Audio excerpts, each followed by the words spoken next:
Hello students, मैं मनीष कुमार तुहाडे अपने चैनल 24/7 एजुकेशन हब के उपर स्वागत करता हाँ।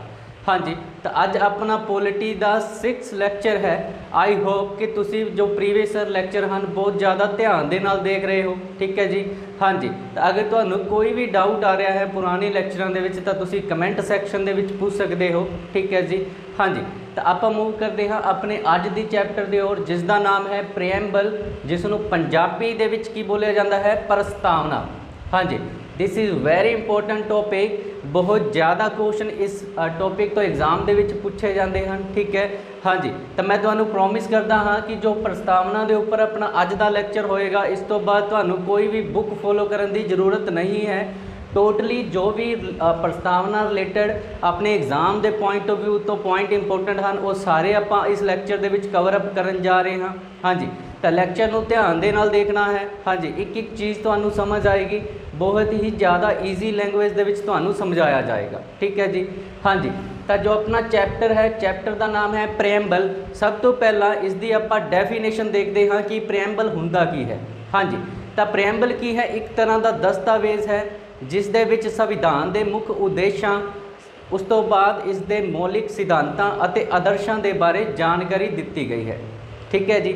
हाँ जी, इस तो बाद देखो अगर क्वेश्चन आए कि जो प्रीएम्बल है संविधान दे किस पार्ट दे विच है, तो संविधान दे सब तो स्टार्टिंग दे विच किस नूं लगाया गया है, तो प्रीएम्बल नूं लगाया गया है। ठीक है जी।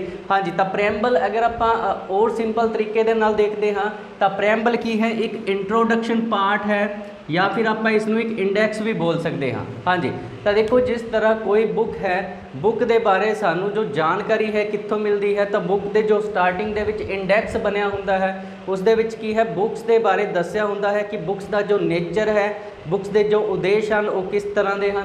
हाँ जी, तो उस तरह ही की है प्रीएम्बल भी की है अपने संविधान का एक इंडैक्स है, इंट्रोडक्शन पार्ट है जिसनों पढ़ के असी अपने संविधान के बारे जान सकते हाँ कि जो साडा संविधान है, संविधान के स्रोत की हैं, संविधान का नेचर किस तरह का है, संविधान के जो उद्देश्य हैं वो की हैं। हाँ जी, तो 1 बाय 1 आप सारिया चीज़ां डिस्कस करांगे। हाँ जी, तो लैक्चर को एंड तक पूरा देखना है। इस तो बाद देखो जो फर्स्ट क्वेश्चन बनेगा कि जो प्रीएम्बल है, सब तो पहला प्रीएम्बल किस कंट्री ने लॉन्च कराया या किस कंट्री ने बनाया था, जो अपना आंसर है वो होएगा यूएसए। हाँ जी, ध्यान दे नाल सुनना है। देखो क्वेश्चन आएगा कि जो संविधान है, संविधान का निर्माण सब तो पहला किसने कराया, तो अपना आंसर होएगा यूएसए। और अगर फर्स्ट प्रीएम्बल की गल होए तो फर्स्ट प्रीएम्बल भी किसने तैयार कराया, यूएसए ने तैयार कराया। हाँ जी, इस तो बाद देखो नेक्स्ट जो अपना पॉइंट है बेस यानी कि आधार। हाँ जी, कि जो अपना प्रीएम्बल है, प्रीएम्बल का बेस किस नूं मन्निया जाता है, तो आप अपने प्रीवियस ईयर लैक्चर के डिस्कस कर चुके हाँ ऑब्जेक्टिव रेजोल्यूशन। हाँ जी, ऑब्जेक्टिव रेजोल्यूशन की बोलिया जाता है, तो इसनूं बोलिया जाता है उद्देशिका। हाँ जी, तो देखो ऑब्जेक्टिव रेजोल्यूशन की हुंदा है, तो आप देखिया सी जो अपना संविधान है, संविधान का की है फ्रेमवर्क है। हाँ जी, तो देखो जो ऑब्जेक्टिव रेजोल्यूशन सी ये की है बेस है किसका, प्रीएम्बल का। यानी कि जदों अपना संविधान लागू होया इस ऑब्जेक्टिव रेजोल्यूशन यानी कि उद्देशिका नूं ही की बना दिता गया, अपने संविधान का प्रीएम्बल बना दिता गया। इतों तक क्लीयर होएगा सारिਆਂ नूं। हाँ जी, इस तो बाद देखो इस तो 2 पॉइंट और इंपोर्टेंट हैं, एग्जाम के क्वेश्चन कई बार पूछे गए हैं। तो क्वेश्चन आएगा कि ऑब्जेक्टिव रेजोल्यूशन नूं कौन लैके आया, तो संविधान सभा के ऑब्जेक्टिव रेजोल्यूशन नूं जवाहर लाल नेहरू जी लैके आए। हाँ जी, और कदों लैके आए, दिस इज़ इंपोर्टेंट। हाँ जी, तो 13 दिसंबर 1946 ये डेट याद रखनी है तुसी कि जो ऑब्जेक्टिव रेजोल्यूशन है कि है प्रीएम्बल का ही बेस है। हाँ जी, इसनूं जो संविधान सभा सी उसके अंदर किसने पेश कराया, तो जवाहर लाल नेहरू ने पेश कराया। कदों कराया, तो 13 दिसंबर 1946 में। इस तो बाद एक डेट और याद रखनी है कि जो ऑब्जेक्टिव रेजोल्यूशन है इसनूं संविधान सभा के द्वारा पास कदों कराया गया, यानी कि अडोप्ट कदों कराया गया, तो अपना जो राइट आंसर होएगा 22 जनवरी 1947। हाँ जी, इतों तक समझ आ चुका होएगा। हुण देखो अगर एग्जाम के क्वेश्चन आए कि जो अपना प्रीएम्बल है कि प्रीएम्बल नूं चेंज कराया जा सकता है, तो अपना आंसर की होएगा। हाँ जी, तो कराया जा सकता है। देखो इतों काफ़ी बार एग्जाम के क्वेश्चन बने हैं। हाँ जी, तो देखो जो अपना प्रैम्बल है, प्रैम्बल ਨੂੰ ਕੀ ਹੈ ਅਮੈਂਡ ਕਰਿਆ ਜਾ ਸਕਦਾ ਹੈ, यानी कि इस दे विच की है चेंज करे जा सकते हैं, सोध करी जा सकती है। अगर क्वेश्चन आए कि जो प्रैम्बल है, प्रैम्बल ਨੂੰ अज तक कितनी बार चेंज कराया गया है, तो this is very important, only once, यानी कि एक बार चेंज कराया गया है। बहुत बार एग्जाम के क्वेश्चन बनया है कि जो प्रैम्बल है, प्रैम्बल ਨੂੰ कितनी बार चेंज कराया गया है या फिर प्रैम्बल ਦੇ ਵਿੱਚ कितनी बार शोध करी गई है, तो अपना जो आंसर होएगा एक बार। हाँ जी, तो कदों करी गई, दिस इज़ इंपोर्टेंट। हाँ जी, तो 42 संविधानिक शोध कदों हुई, 1976 ਦੇ ਵਿੱਚ ਹੋਈ। हाँ जी, तो देखो ये जो शोध हुई, कई बार एग्जाम ਦੇ ਵਿੱਚ ਪੁੱਛਿਆ ਜਾਂਦਾ ਹੈ कि मिनी कॉन्स्टिट्यूशन ऑफ इंडिया किस ਨੂੰ ਬੋਲਿਆ ਜਾਂਦਾ है, तो 42 जो अमेंडमेंट सी जो 1976 ਦੇ ਵਿੱਚ ਹੋਈ, ਇਸ ਨੂੰ ਹੀ ਕੀ ਬੋਲਿਆ ਜਾਂਦਾ ਹੈ, mini constitution of the India. हाँ जी, उस तो बाद देखो जो संविधानिक शोध करी गई, इस दे विच 3 वर्ड ऐड करे गए जो एग्जाम दे विच डायरैक्ट MCQ की फॉर्म दे विच पूछे जाते हैं। हाँ जी, क्वेश्चन की आएगा कि जो 42 अमेंडमेंट हुई 1976 दे विच, उस दे विच प्रैम्बल दे विच किहड़े 3 वर्ड ऐड करे गए, तो वो 3 वर्ड हैं सोशलिस्ट यानी कि समाजवादी, इंटैग्रिटी यानी कि अखंडता, सैकुलर यानी कि धर्मनिरपक्षता। हाँ जी, ये 3 वर्ड जोड़े गए जिसनों आप एक ट्रिक के नाल याद करांगे, SIS यानी कि सिस दे नाल। एस तो की हो जाएगा, सोशलिस्ट हो जाएगा, आई तो की होएगा, इंटरग्रिटी हो जाएगा, एस तो की होएगा तो सैकुलर हो जाएगा। हाँ जी, इन्ना तक समझ आ चुकी है, एक बार रीकॉल कर लेंगे। हाँ देखो, अगर क्वेश्चन आए कि प्रैम्बल दे विच कितनी बार चेंज करे गए हैं, कितनी अमेंडमेंट करी गई हैं, तो अपना आंसर होएगा एक अमेंडमेंट करी गई है। कदों करी गई है, तो 42 अमेंडमेंट कदों हुई, 1976 दे विच। और इस शोध दे विच की कराया गया, 3 वर्ड जोड़े गए, तो किहड़े-किहड़े वर्ड जोड़े गए। हाँ जी, तो SIS तो याद करांगे, एस का मतलब की है सैकुलर, आई का मतलब इंटैग्रिटी और एस का मतलब हाँ जी सोशलिस्ट। तो 3 वर्ड हैं समाजवादी, अखंडता और धर्मनिरपक्षता। हाँ जी, इस तो बाद देखो कुछ इंपोर्टेंट केस हैं जो रिलेट करते हैं प्रैम्बल के नाल। हाँ जी, एग्जाम के पूछा जाता है कि केड़ा केस, फॉर एग्जाम्पल अगर आप क्वेश्चन की गल करते हैं, हाँ जी 4 ऑप्शन दित्तियां होणगियां, उन्हां दे विच की पूछा होएगा कि इन्हां दे विचों केड़ा केस प्रैम्बल दे नाल डील नहीं करता, तो तुहानूं पता होना चाहिए है। 3 केस हैं जो तुसीं याद रखने हैं, Berubari union case, Keshavananda Bharati case, LIC of India case. हाँ जी, तो देखो क्वेश्चन दे विच 4th ऑप्शन जो भी होएगी वो अपना राइट आंसर होएगा, तो तुहानूं तीनों नाम याद होने चाहिए हैं। हाँ जी, हुण देखो ईयर की अगर आप गल करते हैं, जो बेरूबारी यूनियन केस है कदों लग्या, 1960 दे विच, केशव नंदा भारती केस 1973 दे विच, और LIC ऑफ इंडिया केस कदों लग्या, तो 1995 दे विच। हुण ध्यान नाल सुनना है कि ये केस इंपोर्टेंट क्यों आ, इन्हां तो किस तरह के क्वेश्चन बन सकते हैं। तो देखो सब तो पहले बेरूबारी जो यूनियन केस सी जो 1960 दे विच लगाया गया।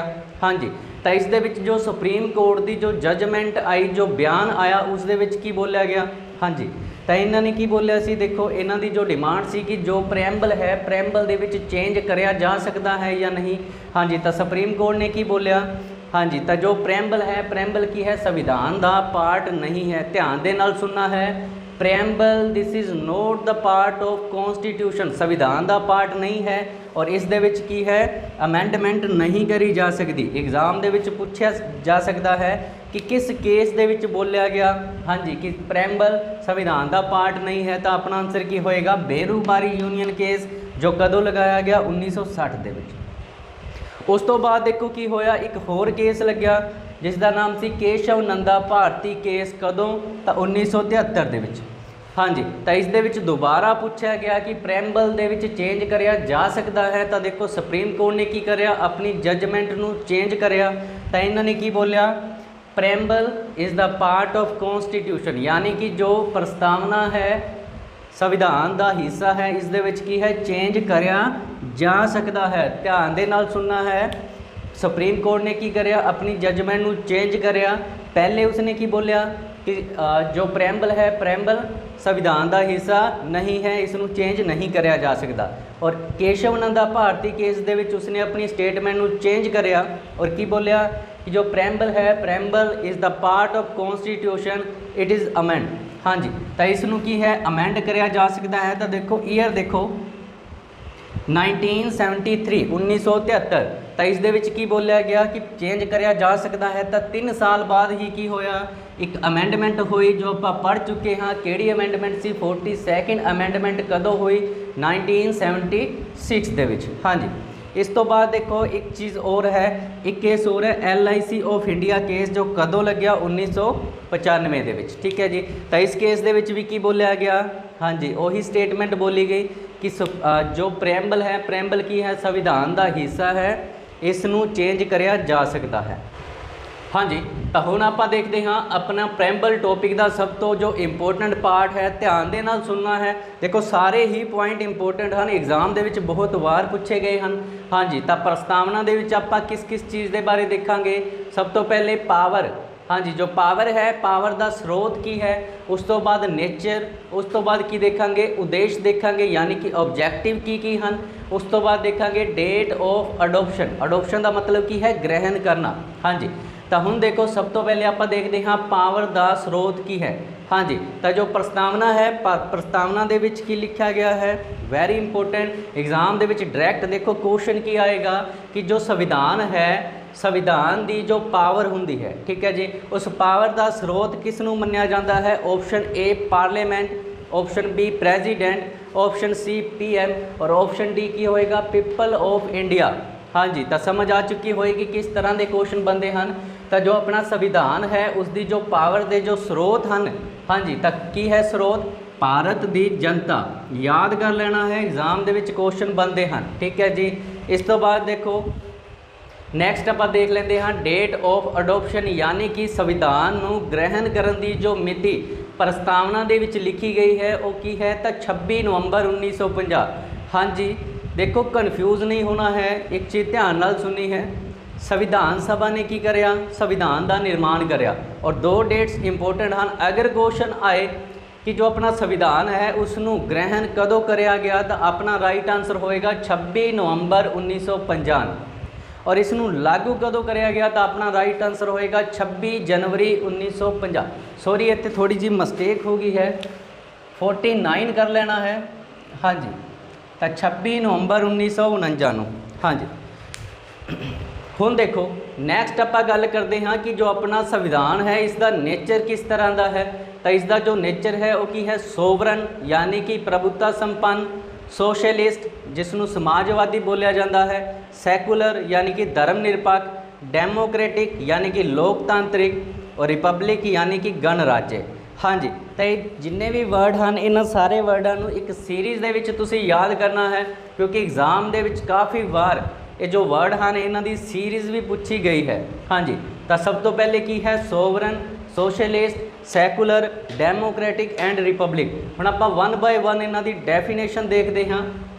हाँ जी, सब तो पहले है जी सोवरन, जिसनों की बोलिया जाता है प्रभुता संपन्न। हाँ जी, इसका मतलब की हुंदा है कि जो इंडिया है, इंडिया बाहरी अते अंदरूनी तौर पर की है स्वतंत्र है। इसका मतलब की है इंडिया की है एक इंडिपेंडेंट कंट्री है। ठीक है जी। हाँ जी, जो भी इंडिपेंडेंट कंट्री होंदी है वो की होंदी है एक सोवरन स्टेट होंदी है, प्रभुता संपन्न राज होंदा है। देखो इसका मतलब की है अंदरूनी अते बाहरी विषयों से सुतंत्र किद्दां है। देखो फॉर एग्जाम्पल इंडिया की जो गवर्नमेंट है वो कोई भी डिसीजन लैन दे लई किसी भी बाहरी शक्ति के अंडर नहीं है, वो अपनी मर्जी के नाल डिसीजन लै सकती है। इसनूं ही की बोलिया जाता है सोवरन कंट्री। तो इंडिया की है प्रभुता संपन्न, ये चीज़ समझ आ चुकी होएगी। इस तो बाद देखो सैकेंड की है सोशलिस्ट, जिसनों की बोलिया जाता है समाजवादी।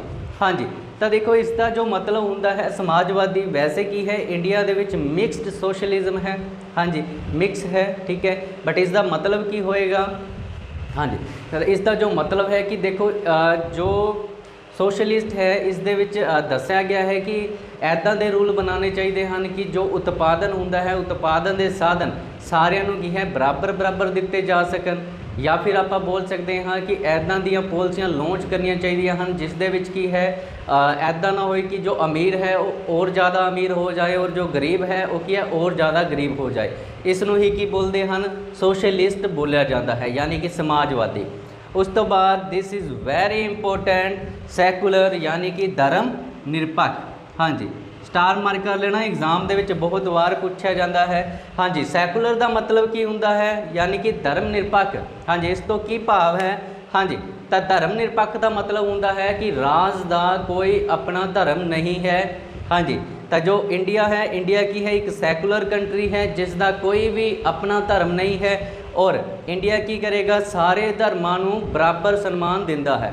हाँ जी, तो देखो इसनूं आपां ब्रीफ दे विच जो ज़्यादा डिटेल है अपने जो नैक्सट लैक्चर होणगे फंडामेंटल राइट मौलिक जो अधिकार हैं उस दे विच एक फंडामेंटल राइट तुसीं पढ़िया होएगा, राइट टू रिलीजीअस फ्रीडम, धार्मिक सुतंत्रता का अधिकार जिस दे आर्टिकल नंबर हैं 25 तो 28, उस दे विच सब कुछ दस्या गया है। हाँ जी, तो अज आपां जस्ट की है इन्ना ही देखांगे धर्म निरपक्ष की हुंदा है कि जिस कंट्री देखो दा अपना कोई धर्म नहीं हुंदा, उसकी नज़र दे विच की हुंदे हन, सारे ही धर्म बराबर हुंदे हन। तो इंडिया की है, India is a secular country. उस तो बाद देखो अगर आप गल करते हाँ डैमोक्रेटिक की, तो डैमोक्रेटिक का मतलब की हुंदा है, तो देखो लोकतांत्रिक। हाँ जी, this is very important. Democratic का मतलब हुंदा है कि जो भी कंट्री है उस कंट्री की जो गवर्नमेंट है वो की है लोगों के द्वारा चुनी जाएगी। हाँ जी, यानी कि अगर आप देखते हाँ इंडिया है तो जो इंडिया की गवर्नमेंट है वो की है लोगों द्वारा चुनी जाती है। ठीक है जी, यानी कि जो सुप्रीम पावर हुंदी है वो किन्ना दे हत्थ दे विच हुंदी है, पीपल्स दे हत्थ विच हुंदी है। आप अपने पिछले लैक्चर दे विच डिस्कस करिया सी अडल्ट फ्रेंचाइजी, जिसका मतलब की है अगर कोई भी परसन 18 साल की उम्र पूरी कर चुका है तो उन्होंने की है वोट का अधिकार है, और वोट के नाल ही की है कोई परसन इलैक्शन दे विच विनर होएगा और की है एक गवर्नमेंट का गठन करेगा। तो डैमोक्रेटिक का मतलब होंदा है जो भी गवर्नमेंट होंदी है वो की है लोगों द्वारा चुनी जाती है। और डैमोक्रेटिक का एक मतलब और है, हाँ जी, तो इसनूं की बोलिया जाता है जनता का शासन बोलिया जाता है। उस तो बाद देखो नैक्सट मूव करते हाँ रिपब्लिक। रिपब्लिक यानी कि गणराज्य। हाँ जी, तो गणराज्य का सब तो देखो मेन अगर आप मतलब की गल करते हाँ तो इसनूं बोलिया जाता है इलैक्टेड हैड। इलैक्टेड हैड का मतलब की है, हाँ जी, तो देखो इंडिया का जो भी हैड होएगा, जो भी किंग होएगा वो की होएगा इलैक्टेड होएगा। देखो ऐदा नहीं होएगा कि अगर कोई एक पर्सन है अगर वो की है अपनी कंट्री का हैड है, फॉर एग्जांपल अगर उसकी डेथ हो जाती है तो उसका जो सन है वो गद्दी पे बैठेगा, तो ऐदा नहीं है। इंडिया की है, India is a Republic country, यानी कि इंडिया एक गणराज है। जो भी इलैक्टेड हैड होएगा वो डायरैक्ट या इनडायरैक्ट, सीधे या असीधे तौर पर किन्ना द्वारा चुनिया जाएगा, लोगों के द्वारा चुनिया जाएगा। जिस तरह की है इंडिया का हैड कौन है, तो प्रेजिडेंट, और प्रेजिडेंट की है असीधे तौर पर इनडायरैक्ट लोगों द्वारा चुनिया जाता है। किस तरह, तो देखो जो प्रेजिडेंट है, प्रेजिडेंट के इलैक्शन के जो परसन पार्टिसिपेट करते हैं उन्होंने पार्लीमेंट के कौन भेजते हैं, तो लोगों द्वारा भेजा जाता है। ठीक है जी, हाँ जी, इन्ना तक समझ आ चुका होएगा सारिਆਂ ਨੂੰ। हाँ जी, तो नैक्सट आप मूव करते हैं ऑब्जैक्टिव यानी कि उद्देश्य। हाँ जी, ये बहुत इंपोर्टेंट टॉपिक है, लास्ट ईयर के जिन्ने भी एग्जाम हुए हैं इतों क्वेश्चन पूछे गए हैं। हाँ जी, हम ध्यान दे नाल देखना है जो अपना संविधान है, संविधान के उद्देश्य की हैं। हाँ जी, तो संविधान के जो उद्देश्य हैं वो कित्थे लिखे गए हैं, प्रस्तावना के विच लिखे गए हैं। ठीक है जी, सब तो पहला उद्देश्य की है लोगों को की दिलवाना, न्याय दिलवाना, यानी कि जस्टिस दिलवाना। हाँ जी, और किस किस तरह का जस्टिस दिलवाना। हाँ जी, तो इसका जो उद्देश्य है जस्टिस दिलवाना, 3 फील्ड के विच न्याय की गल करता है, सोशल यानी कि समाजिक, आर्थिक यानी कि इकनॉमिक, और राजनीतिक यानी कि पोलीटिकल। हाँ जी, देखो ये चीज़ां सब तुसी याद करनियां है। एग्जाम के मैं तुहानूं दसदा हाँ क्वेश्चन किस तरह के बनते हैं। हाँ जी, तो एग्जाम के अगर क्वेश्चन आएगा कि जो इंडिया का संविधान है, हाँ जी, वो किस तरह के न्याय यानी कि जस्टिस की गल नहीं करता। 4 ऑप्शन तुहाडे सामने हैं, सोशल, इकनॉमिक, पोलीटिकल एंड एक ऑप्शन होएगी कल्चरल। तो देखो अपना आंसर की होएगा, अगर आप पढ़िया होया है तो आप ईजिली टिक कर सकते हैं कि जो कल्चरल जस्टिस है उसकी गल अपना संविधान नहीं करता है। तो इसलिए सारिया चीज़ां तुसी याद करनियां हैं। ठीक है जी, एक बार फिर रिपीट कर रहा हाँ, देखो जो जस्टिस है न्याय, हाँ जी, तो अपना जो संविधान है इसका जो उद्देश्य है किसकी गल करता है, लोगों के न्याय की गल करता है। किस तरह का न्याय, 3 तरह के न्याय की गल करता है, समाजिक, आर्थिक और राजनीतिक। एक चीज़ तुसी और ध्यान देनी है एग्जाम दे विच देखो और की पूछा जाएगा। हाँ जी, ये जो 4 वर्ड हैं जस्टिस, लिबर्टी, इक्वैलिटी और फ्रैटर्निटी, तो एग्जाम दे विच पूछा जाता है कि 4 वर्ड किस किस कंट्री तो लिते गए हैं। जो फर्स्ट आप देख चुके हैं जस्टिस, तो जस्टिस किस देश के संविधान तो लिता गया है, जस्टिस का जो प्रोसैस होना चाहिए है तो रशिया। उस तो बाद की है लिबर्टी यानी कि आज़ादी, इक्वैलिटी यानी कि समानता और फ्रैटर्निटी यानी कि भाईचारा। ये तीनों वर्ड किस देश के संविधान तो लिते गए हैं, तो फ्रांस तो लिते गए हैं। याद रखना है एग्जाम दे विच पूछा जाता है जस्टिस जो वर्ड है किस देश के संविधान तो लिता गया है, तो जो जस्टिस है रशिया के संविधान तो, लिबर्टी, इक्वैलिटी और फ्रैटर्निटी फ्रांस के संविधान तो। हाँ जी, जस्टिस आप पढ़ चुके हैं 3 तरह का होंदा है। उस तो बाद आप देखते हैं लिबर्टी यानी कि आज़ादी। हाँ जी, इसका मतलब की है तो देखो जो अपना संविधान है, अपना संविधान का जो उद्देश है एक ही है लोगों को कुछ आज़ादी दिंदा है। किस तरह की आज़ादी? हाँ जी, तो देखो बोलन की आज़ादी, भाषण देने की आज़ादी, किसी भी धर्म को मनन की आज़ादी, किसी भी जगह दे विच रहन की आज़ादी। हाँ जी, तो ये सब कुछ किस दे विच दिता गया है, अपने संविधान की जो प्रस्तावना है उसके ऑब्जैक्टिव यानी कि उद्देश्य दे विच दिता गया है। ये चीज़ समझ आ चुकी होएगी। उस तो बाद है इक्वैलिटी यानी कि समानता, जो कि आप फ्रांस के संविधान तो लेती है। हाँ जी, तो देखो इक्वैलिटी, हाँ जी, जो अपने नैक्सट लैक्चर होंगे उस जो आप फंडामेंटल राइट के बारे देखांगे, पार्ट नंबर 3 फंडामेंटल राइट, तो उस भी की है इक्वैलिटी का एक पूरा चैप्टर है। हाँ जी, इक्वैलिटी का एक हाँ जी, अगर आप गल करते हैं आर्टिकल नंबर की, तो आर्टिकल नंबर हैं उसके 14 तो 18 एग्जाम के पूछा भी जाता है कि जो इक्वैलिटी है, राइट टू इक्वैलिटी, समानता का अधिकार किहड़े किहड़े आर्टिकल के नाल डील करता है, तो अपना आंसर होएगा 14 तो 18। हाँ जी, इस दे विच देखो कि दिता गया है कि किसी भी परसन के नाल कोई भी वितकरा नहीं कराया जाएगा, सारे की हैं बराबर हैं। हाँ जी, कानून की नज़र में भी की है समानता है। इस तो बाद देखो अगर आप गल करते हैं फ्रैटर्निटी यानी कि भाईचारा। हाँ जी, तो जो ये वर्ड है ये भी आप किस देश के संविधान तो लिता है, तो आप फ्रांस के संविधान तो लिता है। हाँ जी, तो भाईचारा का मतलब की होंदा है, तो देखो अजिहा भाईचारा जो आपसी प्यार अते मान विच वाधा करे। हाँ जी, एक ही है मतलब है किसका, फ्रैटर्निटी का। हाँ जी, तो अपना पूरा लैक्चर कंप्लीट हो चुका है। एक बार जल्दी जल्दी आप रीकॉल कर लेंगे। हाँ देखो अपना अज का जो चैप्टर से उसका नाम से प्रैम्बल यानी कि प्रस्तावना। प्रस्तावना की होंदा है, एक तरह का इंट्रोडक्शन पार्ट होंदा है, इंडैक्स होंदा है जिस तो अपन की है संविधान के बारे पता चलता है। हाँ जी, सब तो पहला जो प्रैम्बल सी किसने तैयार कराया, यूएसए ने तैयार कराया। इसका बेस किसनों मन्निया जाता है, उद्देशिका यानी कि ऑब्जैक्टिव रेजोल्यूशन। संविधान सभा के विच इसनों कौन लैके आया, जवाहर लाल नेहरू लैके आया। कदों लैके आए, तो 13 दिसंबर 1946 में, और इसके उपर डिबेट हुई और इसनों कदों अडोप्ट कराया गया, तो 22 जनवरी 1947। इस तो बाद देखो इसनों कितनी बार अमेंड कराया जा चुका है, तो आप देखा है एक बार किहड़ी संविधानिक सोध के द्वारा 42nd संविधानिक सोध कदों हुई, 1976 के विच। इसदे विच आपां 3 वर्ड जोड़े जो आप SIS सिस तो याद करांगे, सोशलिस्ट, इंटेग्रिटी, और एस तो की हो जाएगा सैकुलर यानी कि समाजवादी, अखंडता और धर्मनिरपक्ष। इस दे विच 3 केस इंपोर्टेंट हैं जिन्हां दे नाम तुसीं याद करने हैं। बेरूबारी यूनीयन केस कदों लगाया गया, 1960। उस तो बाद केशवनंदा भारती केस 1973। उस तो बाद LIC ऑफ इंडिया केस 1995। हाँ जी, उस तो बाद देखो आपां की करें, प्रस्तावना के 4 पॉइंट डिस्कस करें। पावर का स्रोत की हाँ, नेचर की है, उद्देश्य की है, डेट ऑफ अडोप्शन यानी कि संविधान नूं जो ग्रहण करने की जो डेट है एग्जाम दे विच पूछी जाती है 26 नवंबर 1949, बट लागू करने की डेट 26 जनवरी 1950।